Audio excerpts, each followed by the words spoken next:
Assalamualaikum warahmatullahi wabarakatuh. Perkenalkan, saya Alda Pratiwi dari mahasiswa Universitas Pelita Bangsa. Di sini saya akan menjelaskan tentang basis data. Apa itu basis data? Basis ialah markas, gudang, tempat berkumpul. Data ialah fakta yang mewakili suatu objek yang direkam dalam bentuk gambar, suara, angka, huruf, simbol, teks, atau kombinasinya. Basis data di sini juga bisa disimpulkan sebagai himpunan kelompok data arsip yang saling berhubungan yang diorganisasi sedemikian rupa agar kelak dapat dimanfaatkan kembali dengan cepat dan mudah.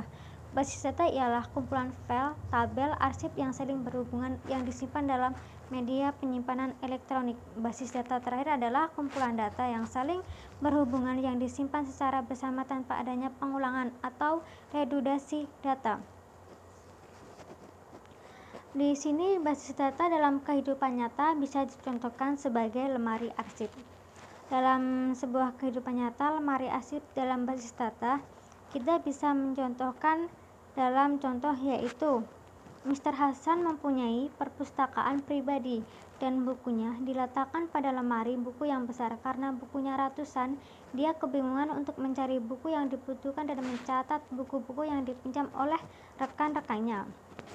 Di sini apa yang akan kita sarankan kepada Mr. Hasan supaya perpustakaan yang dimiliki lebih menjamin kemudahan dalam pengelolaannya. Kita bisa mencontohkan yang pertama yaitu dengan 1. Melakukan pengelompokan atau klasifikasi buku yang dimiliki. Kedua, memberikan penomoran atau kode tertentu untuk masing-masing buku yang nilainya berbeda antara buku satu dengan buku lainnya. Ketiga, menempatkan buku-buku dengan urutan tertentu agar mudah dicari. Basis data yang disebut juga sebagai lemari arsip. Basis data dan lemari buku memiliki prinsip kerja dan tujuan yang sama, yaitu pengaturan data atau buku, dan tujuan utamanya adalah kemudahan dan kecepatan dalam mengambil kembali data atau buku. Perbedaannya, lemari data ialah disimpan dalam lemari biasa, basis data disimpan dalam media elektronis. Data elektronik, apa itu basis data? Data elektronik sama dengan basis data. Badan Administrasi Kepegawaian di PT ABC selalu menggunakan komputer, yaitu aplikasi Microsoft Word dan Microsoft Excel untuk mencatat data-data kepegawaian organisasi dan pengajiannya.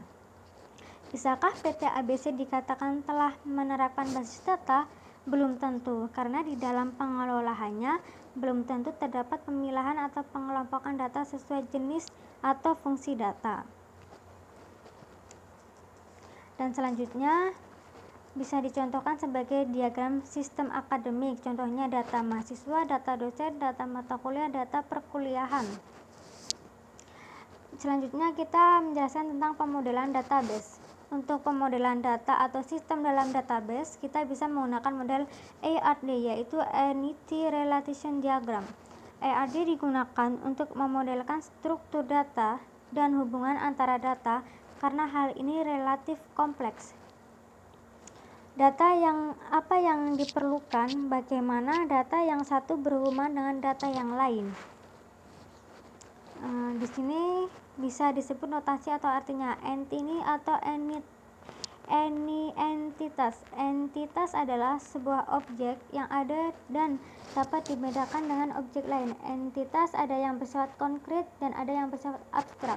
Contoh entitas yang bersifat konkret adalah orang, buku, pegawai, perusahaan, dan lain-lain.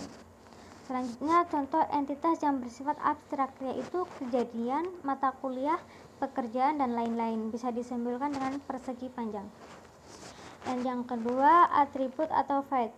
Setiap entitas memiliki elemen yang disebut atribut dan berfungsi mendeskripsikan karakteristik atau properti dari suatu entitas. Atribut disebut juga dengan fact. Bisa digambarkan dengan lingkaran. Relationship atau relasi. Relasi adalah hubungan antara entitas. Relasi menunjukkan adanya hubungan di antara sejumlah entitas yang berasal dari himpunan entitas yang berbeda. Misalnya dalam kasus hubungan antara entitas mahasiswa dengan entitas mata kuliah ialah mengambil. Bisa dicontohkan sebagai gambar tersebut di bawah. Mahasiswa mengambil mata kuliah. Selanjutnya, notasi simbolik. Simbol persegi panjang dinyatakan sebagai himpunan entitas. Elips lingkaran menyatakan atribut atau yang menjadi di garis bawah. Dinamon menyatakan himpunan relasi. Garis menghubungkan antara himpunan relasi dengan himpunan entitas dan himpunan entitas dengan atributnya. Koordinasi relasi.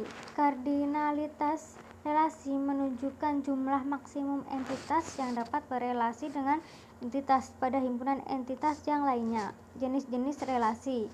Yang pertama, 1 ke 1 one to one. Yang kedua, 1 ke banyak one to many. Yang ketiga, banyak ke 1 one to many. Yang pertama, kita menjelaskan tentang 1 ke 1 one to many. One to many bisa dicontohkan, dan one to many ialah setiap entitas pada himpunan entitas A berhubungan paling banyak dengan satu entitas pada himpunan entitas B. Begitupun sebaliknya. Contoh, satu suami menikah dengan satu istri. Bisa digambarkan di bawah ini. Suami one menikah one dengan istri. Yang kedua, 1 ke banyak one to many. One to many salah satu jenis relasi yang kedua, bisa disebut sebagai setiap entitas pada himpunan entitas A dapat berhubungan dengan banyak entitas pada himpunan entitas B. Bisa dicontohkan dengan satu kelas berisi banyak siswa. Bisa digambarkan dengan kelas 1 dengan berisi banyak many siswa. Yang ketiga, banyak ke 1 many to many. Many to many ini bisa disebut dengan relasi ini merupakan kebalikan dari relasi one to many. Relasi one to many ini contohnya banyak pegawai bekerja pada satu departemen. Bisa digambarkan di bawah ini. Pegawai many bekerja pada one departemen. Bisa kebalikannya dari kelas dan berisi banyak siswa. Relasi one to many. Dan yang terakhir, banyak ke banyak many to many. Jenis relasi yang terakhir ini bisa dijelaskan.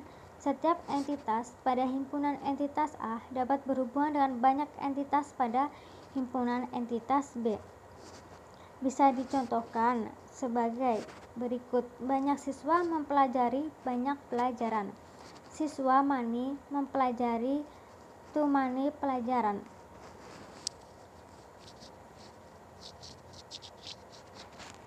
Bisa dipahami. Jadi di sini kita bisa memahami apa itu entitas, apa itu atribut, apa itu relasi, apa itu kardinalitas relasi. Sekian dan terima kasih.